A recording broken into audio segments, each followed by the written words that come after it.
एक मिनट सब्र करो।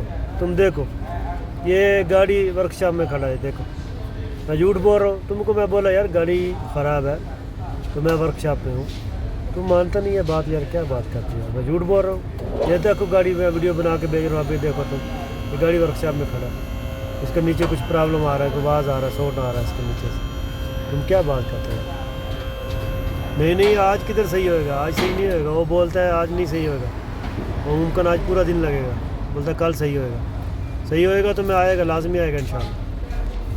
मुश्किल नहीं यार, उसका माल पूरा रेडी है, पूरा माल रेडी है, सही है। बना देगा इंशाल्लाह, एक दिन में बना देगा यार। आपको बोला है ना बना देगा, फिर क्यों आप टेंशन रहे। ये क्या बार बार उसकी बात कर रहे हैं।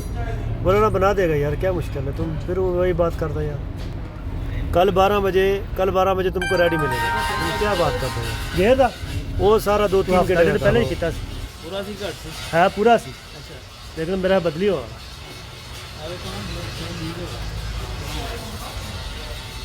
जेत गेर है कि यहाँ गेयर दा पैप है देखो ना, गेयर ब्रेक वाल भी कदी घट जाना। ब्रेक भी चेक कर लेने, पैप चेंज करना पैना। हाँ ਤੇ ਇਹ ਥੋੜਾ ਝੂਟਾ ਵੀ ਲੀਕ ਹੈ। हाँ ਜਿਹੜੇ ਕੰਮ ਹੋਣਾ ਨਾ ਇਹ ਕਰਾਣਾ ਜੀ ਤੁਹਾਡੇ ਕੋਲ, ਤਾਂ ਸਪੈਸ਼ਲ ਆਇਆ। ਇਹ ਸ਼ਾਕ ਲੀਕ ਹੈ, ਉਹਦੇ ਸ਼ਾਕ ਤੇ ਹਾਂ ਨਾਲ ਦੋਵੇਂ ਪੈਣਾ। ਹਾਂ ਦੋਵੇਂ ਸ਼ਾਕ ਝੂਟਾ ਪੈਪ। ਬਾਕੀ ਜੋ ਠੱਕ ਦੀ ਆਵਾਜ਼ ਹੈ ਨਾ, ਉਹ ਗੇਅਰ ਦੇ ਅੰਦਰ ਆਵਾਜ਼ ਹੈ। ਉਹ ਤੇਲ ਚੇਂਜ ਕਰਕੇ ਚੈੱਕ ਕਰਨਾ, ਗੇਅਰ ਖਤਮ ਹੋ ਗਈ ਤਾਂ ਅਲਹਮਦੁਲਿਲਾ, ਨਾ ਹੋਈ ਤਾਂ ਫਿਰ ਜਦ ਤੱਕ ਚੱਲਦਾ ਜਦੋਂ ਗੇਅਰ ਰੁਕੇਗਾ ਉਦੋਂ ਬਣ ਜਾਏਗਾ। ਚਲੋ ਸਹੀ ਆ, ਤੇਲ ਚੇਂਜ ਕਰ ਦਿਓ। ਗੇਅਰ ਤੇਲ ਚੇਂਜ ਕਰ ਦਿੰਦੇ ਆ, ਸਹੀ ਇਹ ਪੈਪ ਝੂਟਾ ਸ਼ਾਕ ਸਾਰਾ ਕੰਮ ਕਰ ਦਿੰਦੇ ਆ। ਸਹੀ ਹੋ ਗਿਆ। ਔਰ ਜਦੋਂ ਸਪੀਡ 'ਚ ਗੱਡੀ ਚੱਲਦੀ ਹੈ ਨਾ ਜੀ, ਤੇ ਰੇਸ ਫੜ ਕੇ ਫਿਰ ਗੇਅਰ ਚੇਂਜ ਕਰਦੀ, ਯਾਨੀ ਪਹਿਲੇ ਰੇਸ ਤੁਸੀਂ ਦਿੱਤੀ ਹੈ ਨਾ, ਪਹਿਲਾਂ ਰੇਸ ਜ਼ਿਆਦਾ ਹੋ ਜਾਂਦੀ ਹੈ, ਹਾਂ ਫਿਰ ਗੇਅਰ ਫੜ। ਫਿਰ ਗੇਅਰ ਫੜਦਾ। ਹਾਂ ਇਹ ਗੇਅਰ 'ਚ ਮਸਲਾ, ਹਾਂ ਪੱਕੀ ਗੱਲ ਗੇਅਰ 'ਚ ਮਸਲਾ।